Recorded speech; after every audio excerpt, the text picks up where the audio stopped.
সিলেটে সুরমা নদীর পানি বৃদ্ধি পাচ্ছে এবং বন্যার আশঙ্কা তৈরি হয়েছে। এর বেশ কিছু কারণ রয়েছে।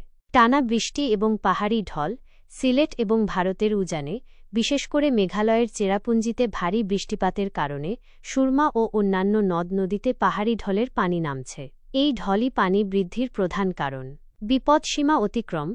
কিছু পয়েন্টে সুরমা নদীর পানি ইতোমধ্যে বিপদসীমা অতিক্রম করেছে বা বিপদসীমার কাছাকাছি চলে এসেছে। যেমন কানাইঘাট পয়েন্টে সুরমা নদীর পানি বিপদসীমার উপরে প্রবাহিত হচ্ছে। হাওর ও নিম্নাঞ্চলে পানি জমা।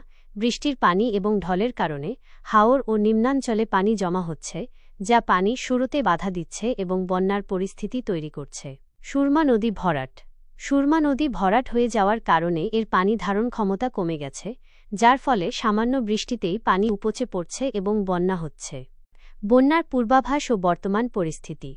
পানি উন্নয়ন বোর্ড পাউবো জানিয়েছে যে বঙ্গোপসাগরে সৃষ্ট গভীর নিম্নচাপের প্রভাবে দেশের উত্তর পূর্বাঞ্চল ও পূর্বাঞ্চলের সিলেট, সুনামগঞ্জ, মৌলভীবাজার, হবিগঞ্জ ও নেত্রকোনায় বন্যা পরিস্থিতি তৈরির আভাস রয়েছে। যদিও কিছু পয়েন্টে পানি এখনও বিপদসীমার নিচে আছে, তবে পানি ক্রমাগত বাড়ছে। সুনামগঞ্জেও সুরমা, জাদুকাটা, কুশিয়ারা, বৌলাইসহ জেলার সব নদ-নদী ও হাওরের পানির স্তর বৃদ্ধি পেয়েছে।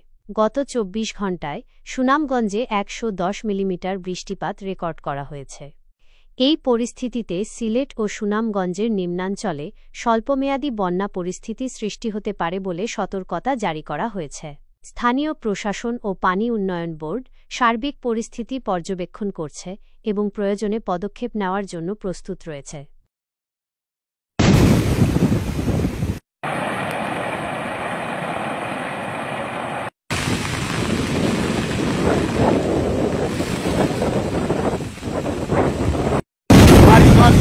আমার ঘর দুয়ার সব ভরিয়ে গেছে।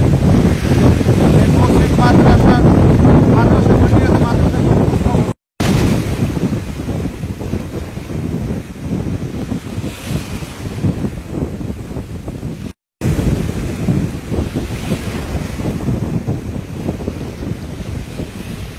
আমার বাড়ি গাড়ি দেখেন না, এই চলাই গেছে সব ভাঙ্গা হয়ে গেছে। আমাকে বন্যায় কিচ্ছু নাই।